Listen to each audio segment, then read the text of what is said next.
Como viver em paz em tempos de guerra.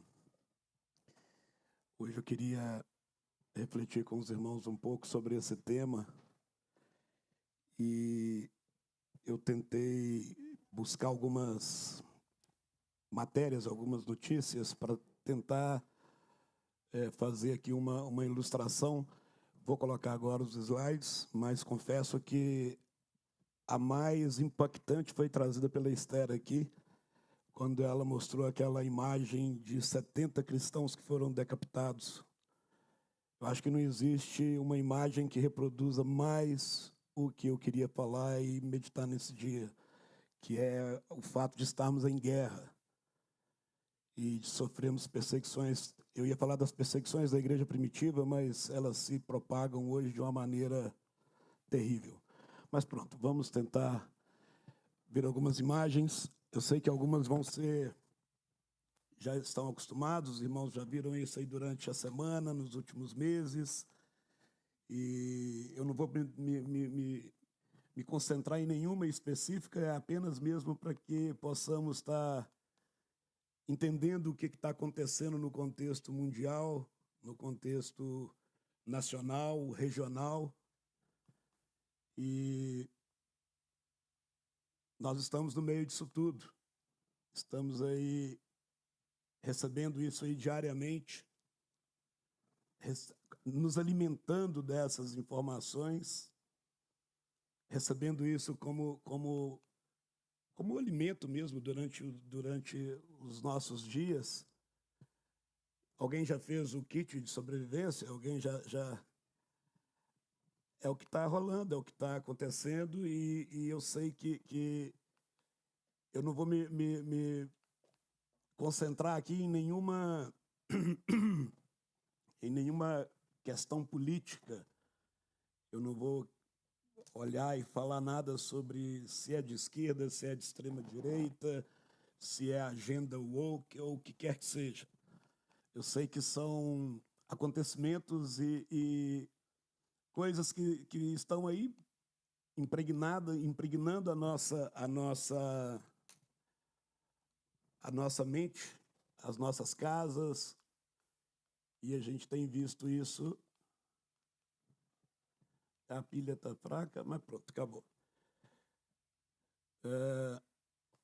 Mas volto a dizer que a imagem mais impactante de todas é essa imagem dos 70 cristãos que foram decapitados e que estão sendo hoje mortos em larga escala em vários países, e a gente acaba não tendo consciência,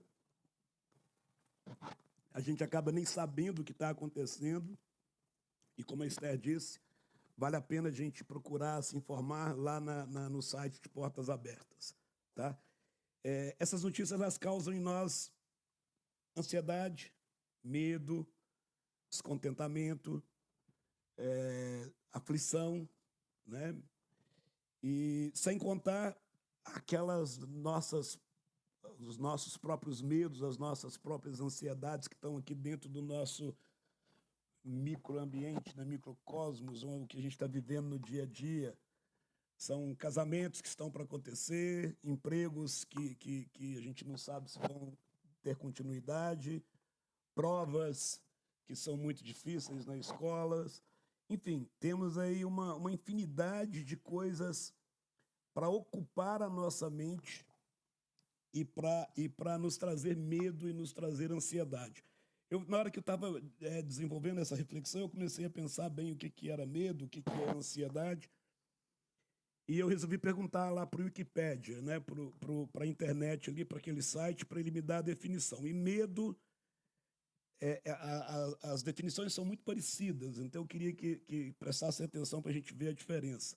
O medo é uma sensação que proporciona um estado de alerta demonstrado pelo receio de fazer alguma coisa, geralmente por se sentir ameaçado tanto fisicamente como psicologicamente. Essa é a definição de medo. E a definição de ansiedade é um sentimento vago e desagradável de medo, apreensão, caracterizado por tensão ou desconforto derivado de antecipação de perigo, de algo desconhecido ou estranho. O medo é uma resposta a uma ameaça real, percebida. E a ansiedade é a expectativa de uma futura ameaça. É bom a gente entender porque nós confundimos um pouco uma coisa e outra. E na maioria das vezes o que a gente sente é ansiedade, é medo do desconhecido, é medo do futuro, né? E sabemos também que a ansiedade ela é uma doença, existe uma patologia que tem que ser tratada, que tem que ser medicada, que tem que ser acompanhada por médicos especialistas, neurológicos, enfim. E medicação, às vezes, pesada. No Brasil tem uma medicação muito conhecida, eu não sei se aqui é o mesmo nome, é o Rivotril, né? Ou seja, é a base do controle de muita ansiedade no mundo. Se não houver uma medicação forte, um sossega-leão, né? Como dizem, para dar uma tranquilidade, para deixar a coisa mais em paz, as pessoas não conseguem seguir. Mas tirando essa questão do problema patológico, da doença mesmo existente, a ansiedade e o medo também têm um fundo muito profundo de espiritualidade. Ela, querendo ou não, ela reflete o estado de espírito e a nossa situação diante de Deus para que esse medo aconteça, para que esse medo se proporcione. Vem me ajudar aqui. Bem. Obrigado. Sim. Filipenses 4, de 1 a 9, quem puder, vamos abrir aí, para a gente estar acompanhando o que Paulo tá nos orientando acerca desse tema, tá? Ali está Filipenses 4, 6 e 9, porque está resumido, mas nós vamos ler desde o versículo 1 para entender melhor. Eu vou ler na tradução Almeida atualizada, porque tem as palavras que eu preciso de focar mais, tá? A tradução de vocês pode estar um pouquinho diferente, mas é basicamente o mesmo assunto, tá? Portanto, meus irmãos amados e muito saudosos, minha alegria e coroa, sim, amados, permanecei deste modo firmes no Senhor. Rogo a Evódia e rogo a Síntique que pensem concordantemente no Senhor. A ti, fiel companheiro de jugo, também peço que auxilies, pois juntas elas se esforçaram comigo no Evangelho. Também com Clemente, com os demais cooperadores meus, cujo nome se encontra no livro da vida. O versículo 4. Alegrai-vos sempre no Senhor, outra vez digo, alegrai-vos. Seja a vossa moderação conhecida de todos os homens. Perto está o Senhor. Não andeis ansiosos de coisa alguma, em tudo, porém, sejam conhecidas diante de Deus as vossas petições, pela oração e pela súplica, com ações de graças. E a paz de Deus, que excede todo entendimento, guardará o vosso coração e vossa mente em Cristo Jesus. Finalmente, irmãos, tudo que é verdadeiro, tudo que é respeitável, tudo que é justo, tudo que é puro, tudo que é amável, tudo que é de boa fama, se alguma virtude há e algum louvor existe, seja isso que ocupe o vosso pensamento. O que também aprendestes e recebestes e ouvistes e vistes em mim, isso praticai, e o Deus da paz será convosco. Por que eu li o versículo todo, do 1 ao 9? Bom, o autor dessa carta é Paulo. Ela foi escrita mais ou menos no ano 60 e 63 depois de Cristo. Paulo estava na prisão em Roma, onde ele escreveu essa e mais 3 cartas. Ele escreveu 4 cartas nessa época: Efésios, Filipenses, Colossenses e Filemão. O tema da carta é a alegria do cristão, apesar das adversidades. E o versículo central é o 4, que fala: alegre-se sempre no Senhor, repito, alegre-se nele. Nós vimos através dos slides ali que nós temos motivos para nos preocuparmos a nível do que está para acontecer, a nível de futuro, a nível das coisas que podem ainda ocorrer por esses dias ou por esses tempos. E não era diferente naquela época, os cristãos viviam também em tremendas perseguições, eram Eles eram perseguidos pelos judeus, eles eram perseguidos pela polícia, eles tinham que cultuar em secreto, como muito parecido com os irmãos vivem hoje em algumas partes do mundo ainda. E eles eram, naquela época, acusados de servirem outro rei, de adorarem outro Deus e não servir a César.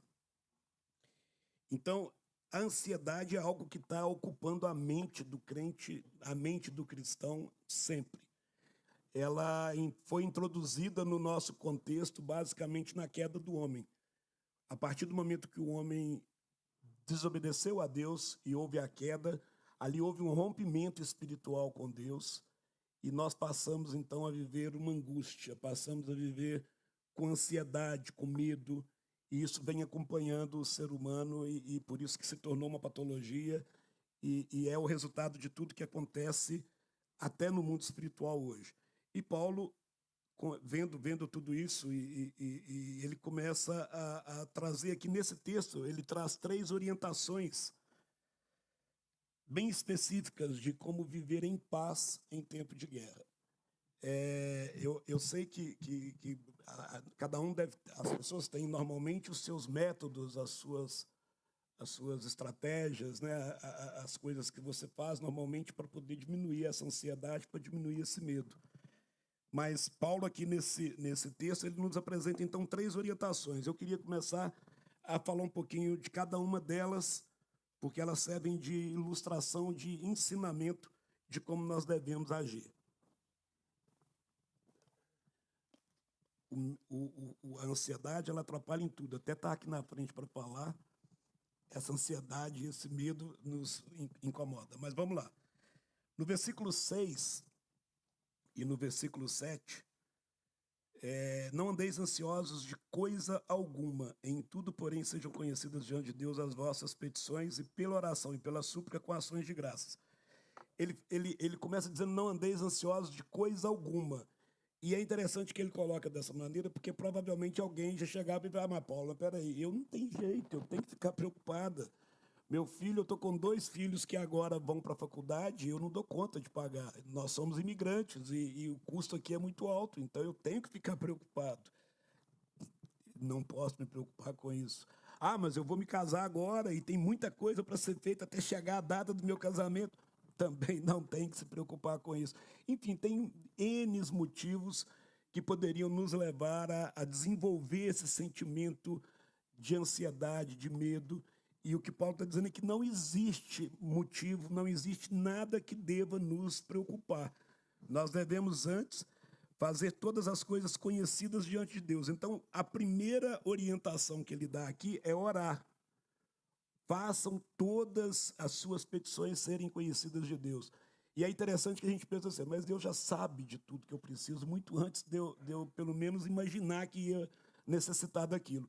Ele sabe, mas ele quer que nós cheguemos diante dele com todas as nossas necessidades, com todas as nossas preocupações.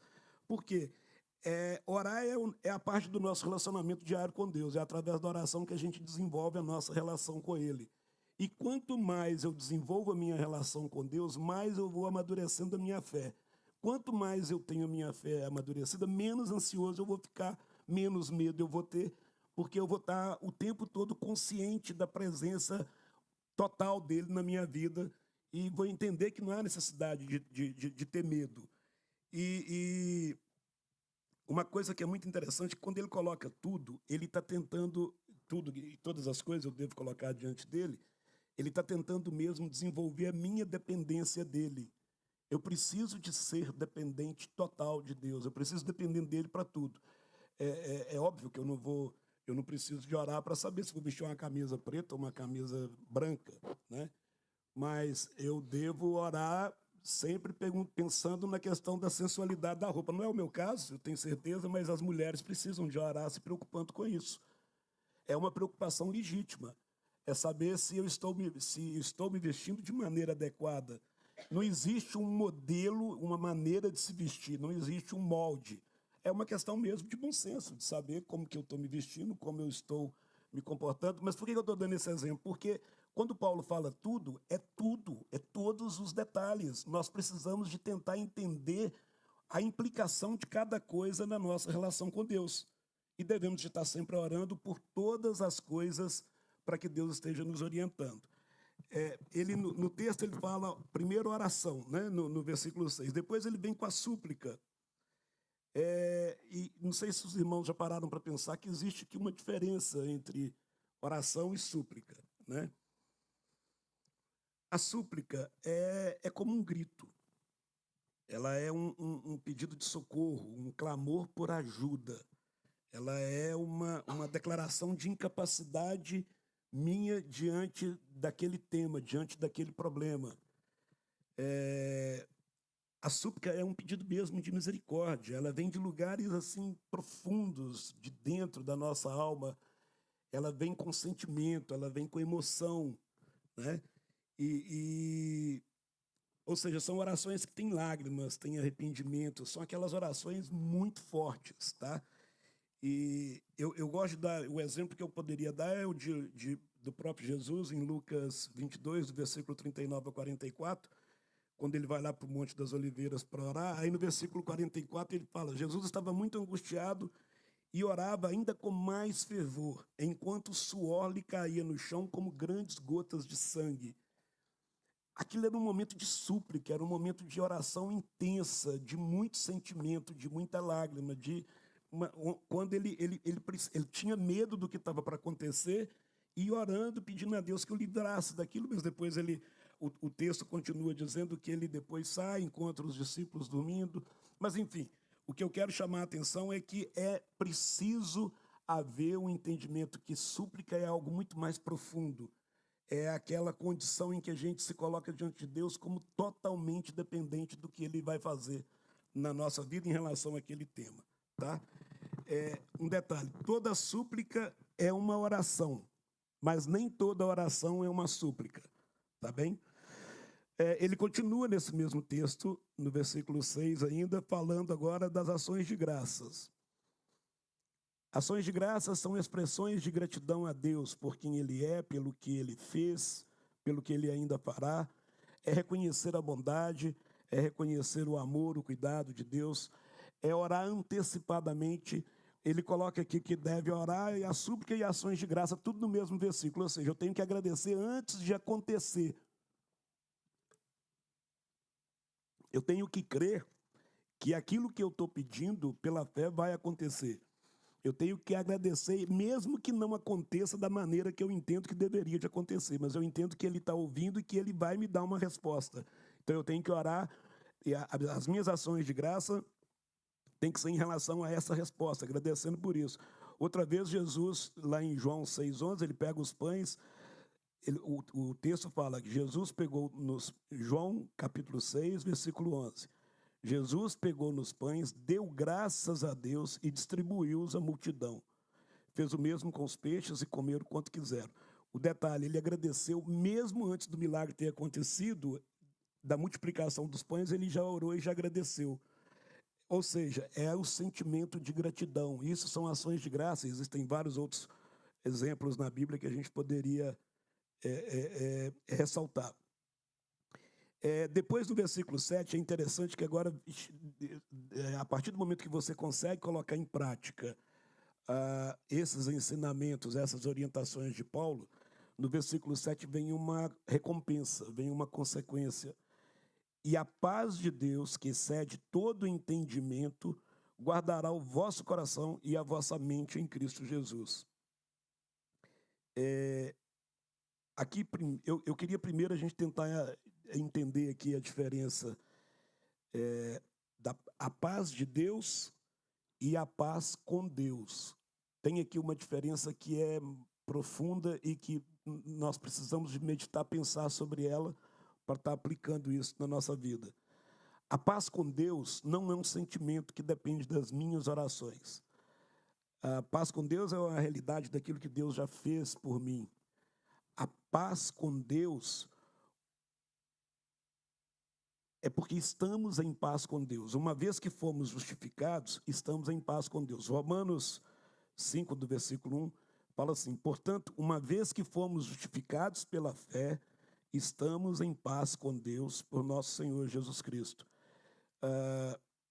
Ou seja, A partir do momento que eu creio, que eu entendo que Jesus pagou pelos meus pecados, que a morte dele foi substitutiva, que ele levou os meus pecados e que não existe mais condenação, eu estou em paz com Deus e Deus está em paz comigo. Deus não está mais em guerra comigo. Isso acontecia antes, por isso que ele providenciou e preparou todo o processo da cruz.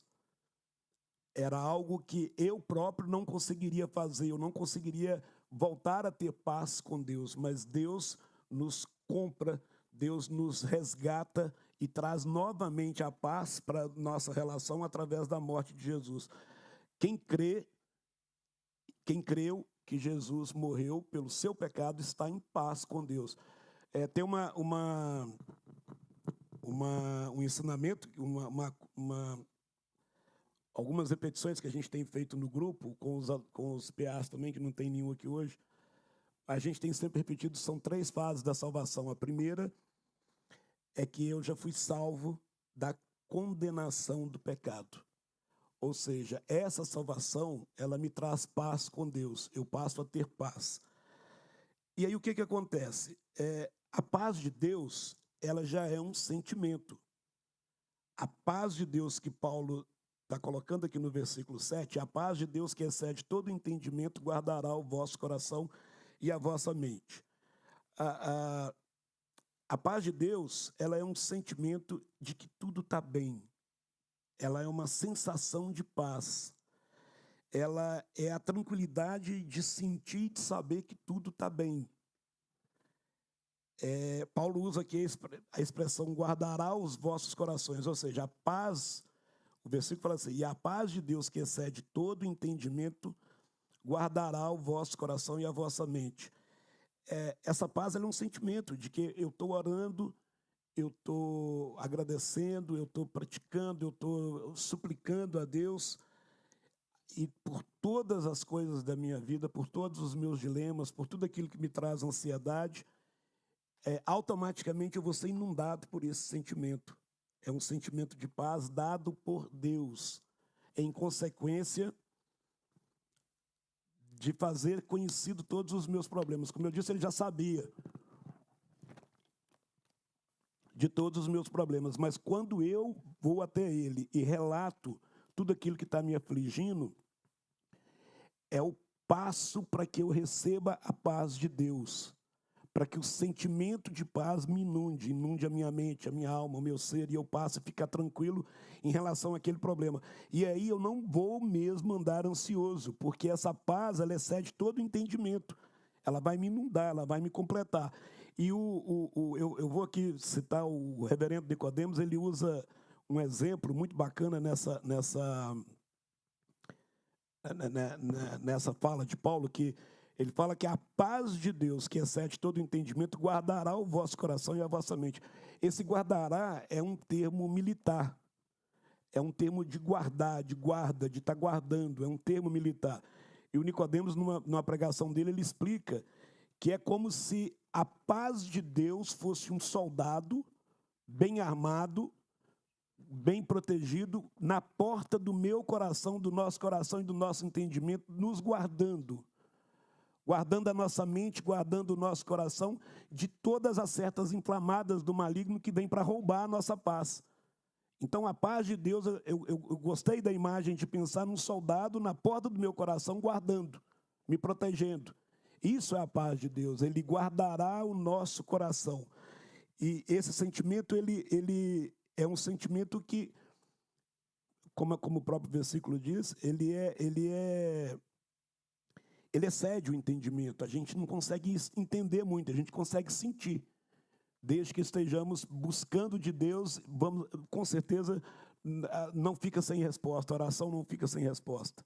Essa paz vai inundar o seu coração, a sua ansiedade vai ser aplacada, você vai ficar tranquilo, desde que continue agindo sistematicamente dessa maneira. Orando sempre, colocando sempre diante de Deus, nesse contexto que Paulo está colocando aqui. Tá? Então, a primeira orientação que ele dá é a oração. Nós precisamos de orar por tudo, por todas as coisas. A segunda orientação que Paulo apresenta como como uma metodologia, uma maneira de conseguir atingir e ter essa tranquilidade, está no versículo 8. No versículo 8 ele diz assim,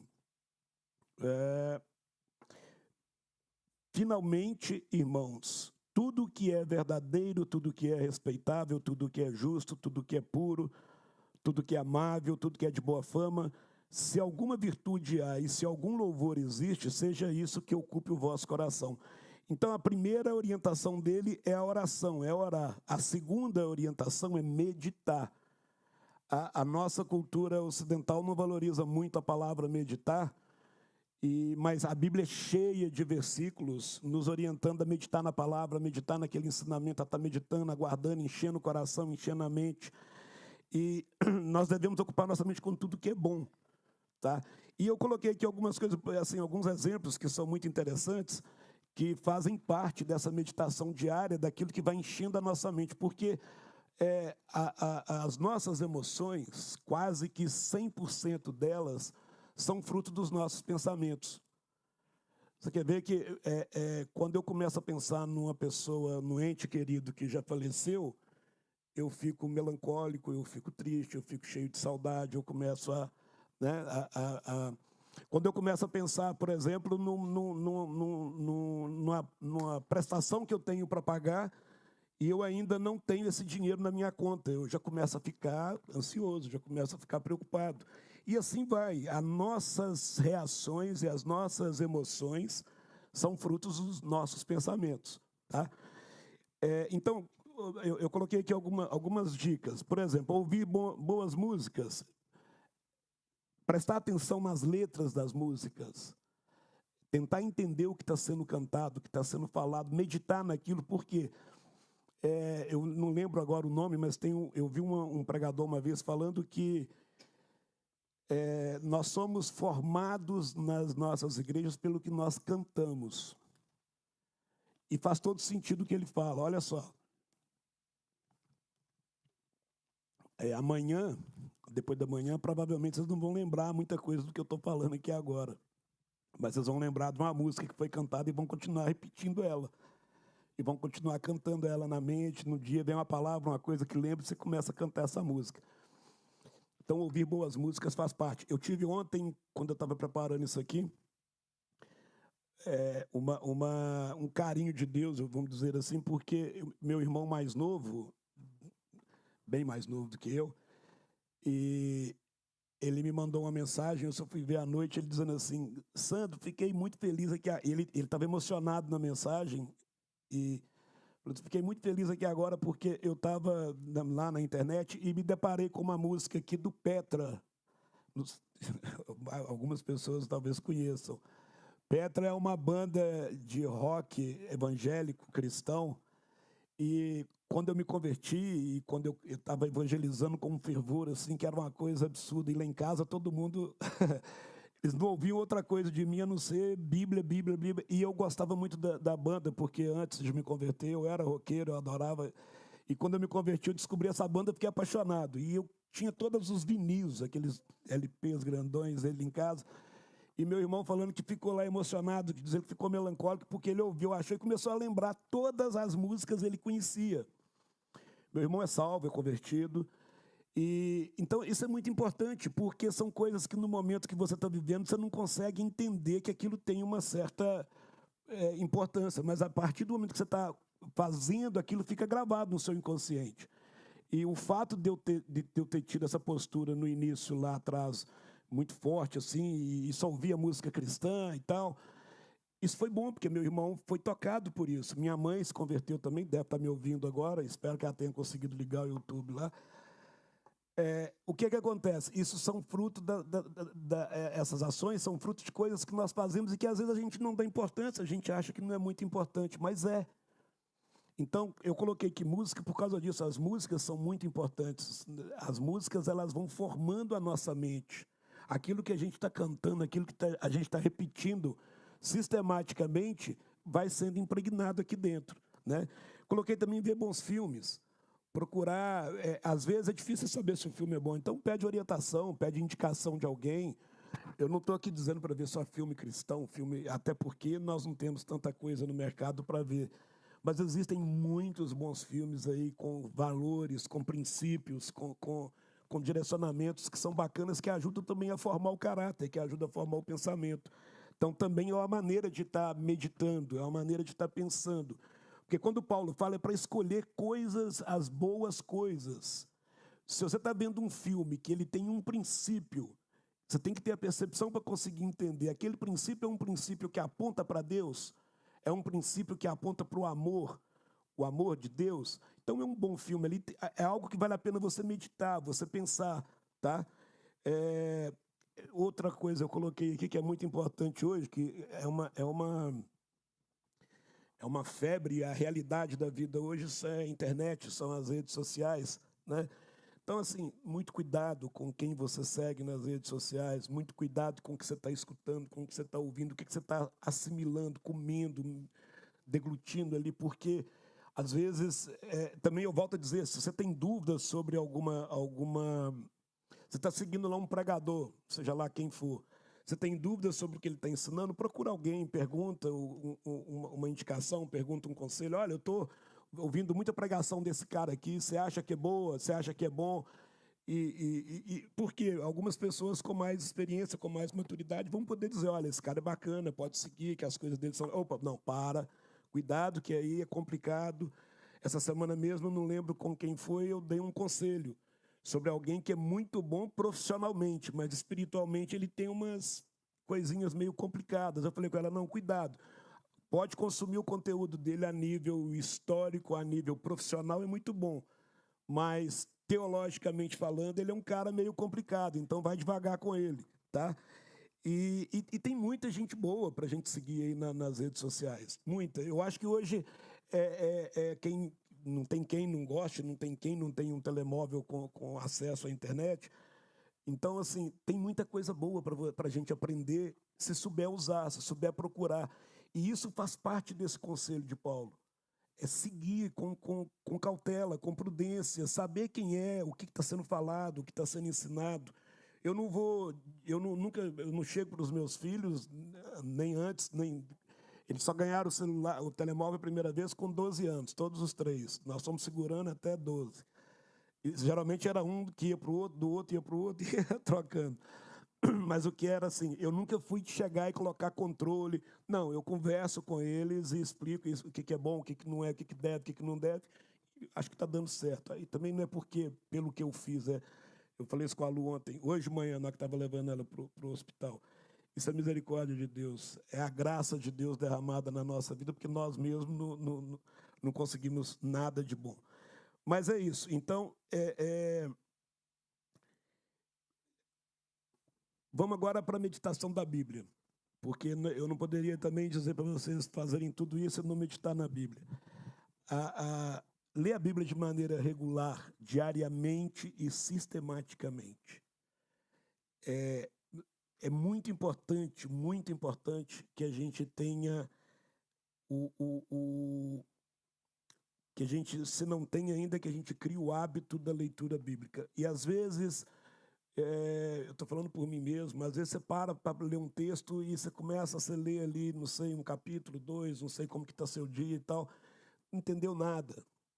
Mas pronto, ora antes de ler, ora depois que você acabou de ler, que você acabou de dedicar um tempo.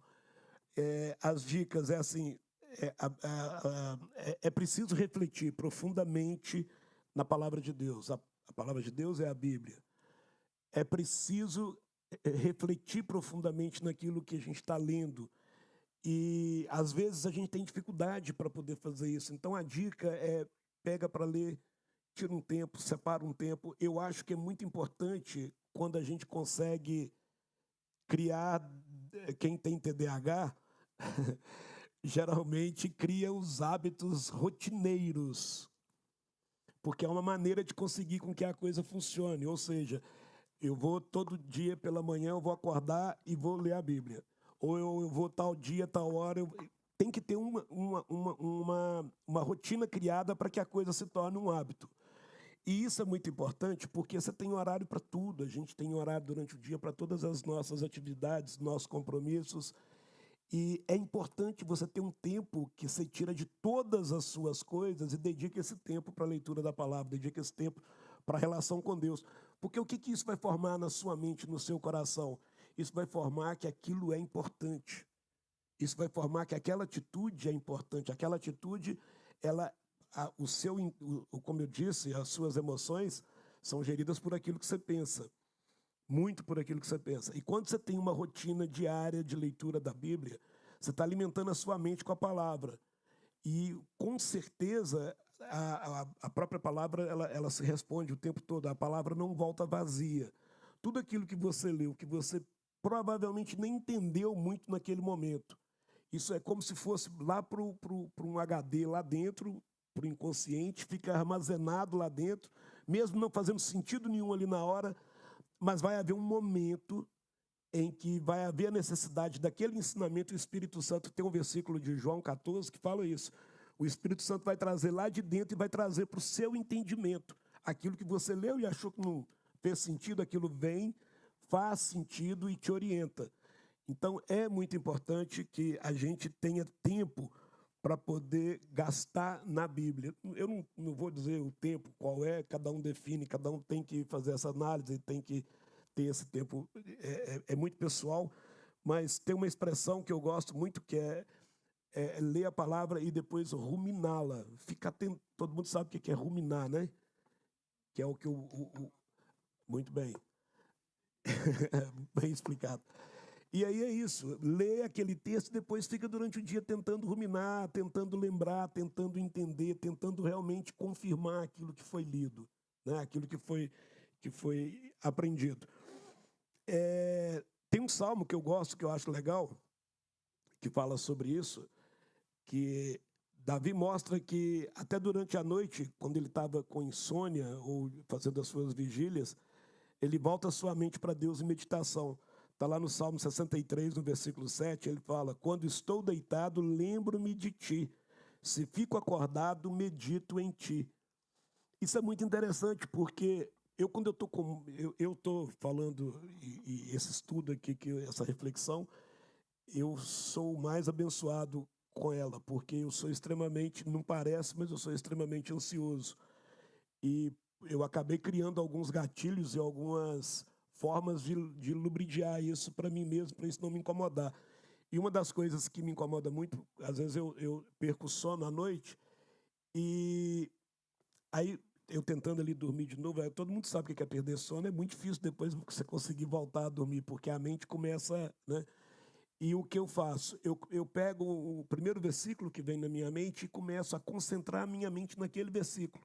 Só penso naquilo, só penso, e vou tentando, meditando, e quando eu vejo, estou dormindo. Quando eu não vejo, eu já estou dormindo.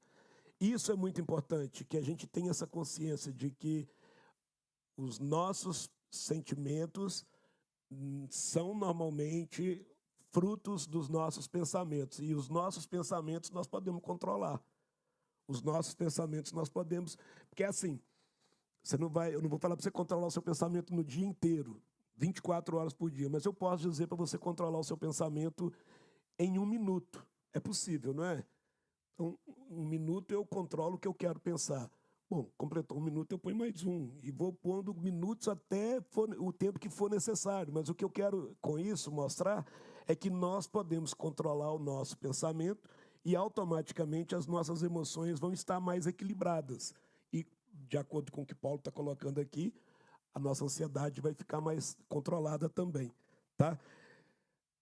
Então, a primeira orientação é orar, a segunda orientação é meditar, e a terceira orientação que ele dá, aqui está no versículo 9,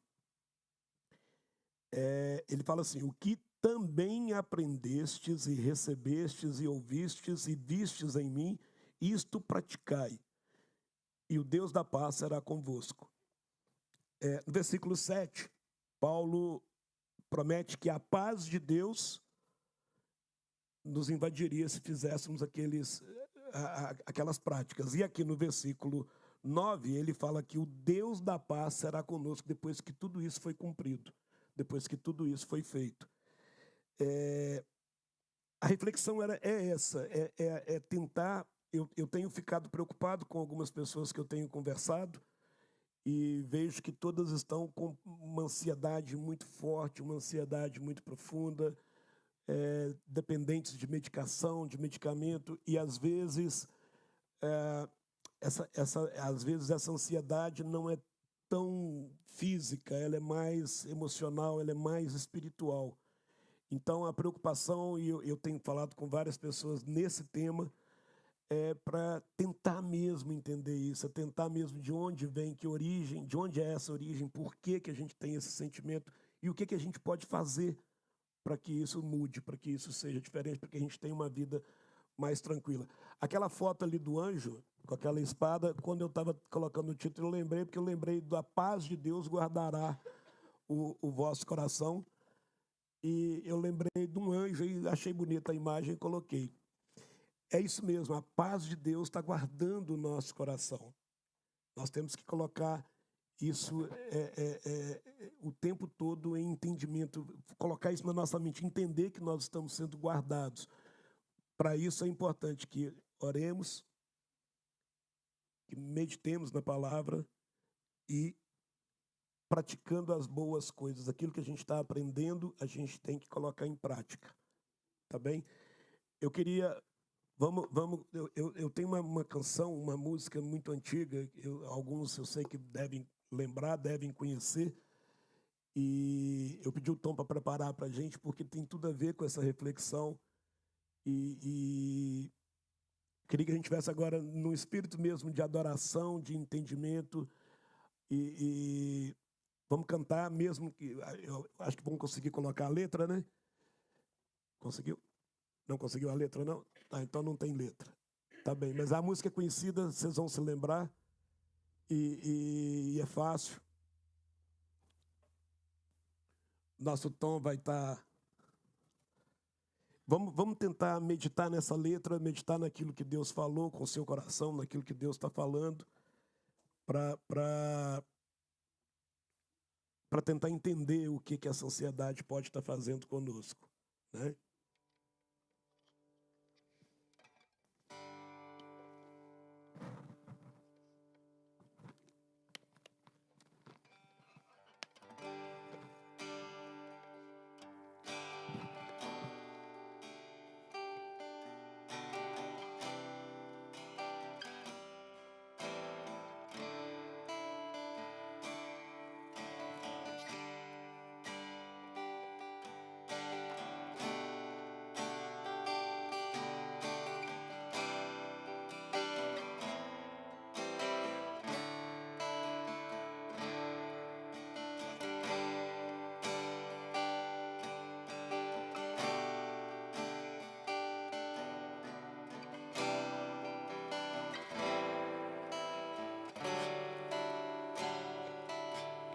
Esta paz que eu sinto em minha alma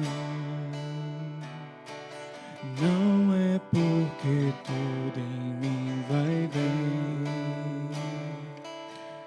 Esta paz que eu sinto em minha alma é porque eu amo ao meu Senhor.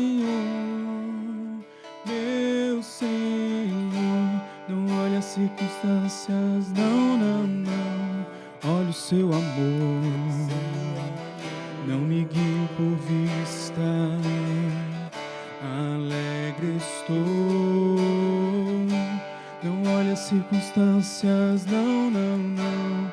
Olha o seu amor. Conhece, vamos cantar junto com ele. Não me guio por vista. Alegre estou. Este gozo que sinto em minha alma não é porque olha ao meu redor. Este gozo que sinto em minha alma é porque eu louvo ao meu Senhor. Meu Senhor, não olha as circunstâncias, não, não, não. Olha o seu amor, não me guio por vista. Alegre estou.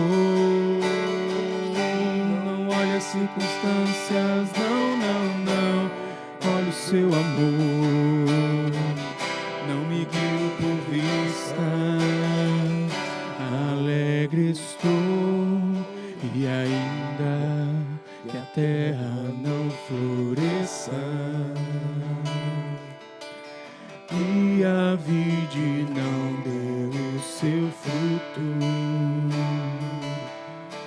Ainda os montes se lancem ao mar e a terra trema, hei de confiar. Não olhe as circunstâncias, não. Olhe o seu amor, não me guio por vista, alegre estou. Não olhe as circunstâncias, não. Olhe o seu amor, não me guio por vista, alegre estou. Aleluia, oh glória, aleluia.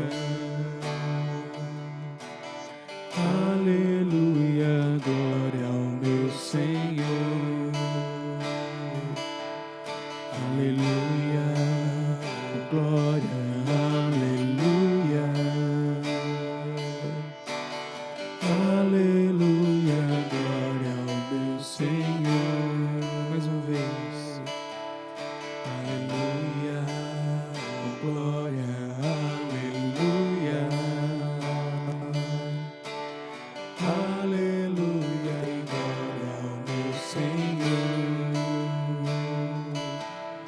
Aleluia, oh glória, aleluia. Aleluia, glória ao meu Senhor. Meu Senhor, não olhe as circunstâncias, não. Olhe o seu amor, não me guio por vista, alegre estou. Não olhe as circunstâncias, não. Olhe o seu amor, não me guio por vista, alegre estou. Amém. Que a paz de Deus possa invadir o seu coração de maneira profunda, que possamos entender que estamos em paz com Deus e que isso traga a paz de Deus ao nosso coração. Amém? Deus abençoe a todos.